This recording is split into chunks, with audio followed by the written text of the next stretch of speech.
Assalamu alaikum students. Today we are going to start first chapter from our textbook, and the name of the chapter is The Last Sermon of the Holy Prophet, peace be upon him.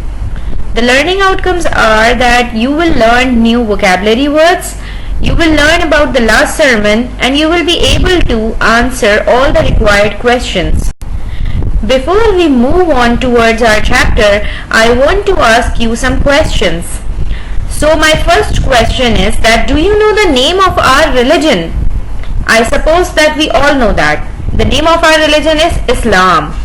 But do you know what does Islam mean? Think about it for a moment. The meaning of Islam is peace. Now tell me, what do you know about our Holy Prophet, peace be upon him? And what do you think was his message? Note down these two answers. Here are some vocabulary words which I would like you to read and learn before you read the chapter.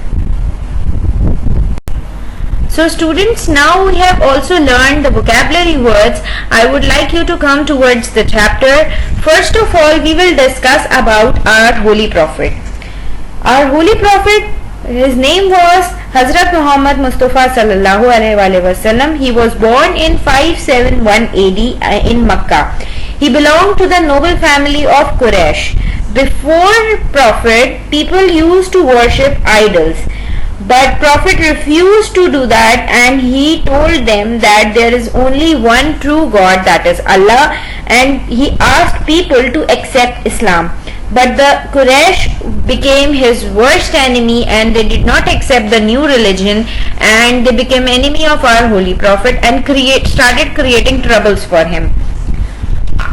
Our Holy Prophet founded an Islamic society in Medina, which was based on three principles. All power belongs to God, Muhammad peace be upon him is his prophet, and all Muslims are brother to one another. So these were the basic principles of Islamic society. In the 10th year of Hijrah, the Holy Prophet together with his followers performed Hajj. And there he addressed the last sermon. So I'll tell you some important points of the last sermon.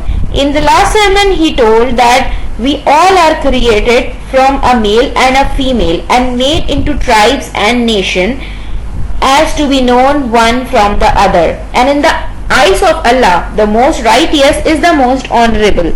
No Arab is superior to non-Arab, nor a white man in no way better than a black man. Only the goodness of a person makes him superior. And all Muslims are brother to one another. Our Holy Prophet, in the end, our Holy Prophet told us that he is leaving us among a thing which will guide us and other people who will come after us. And that thing is Holy Quran. So students, this was a short summary of this chapter. I want you all to go to the chapter and read it, and also attempt the exercises that are given in your book. Thank you. I'll see you in next video, and happy learning.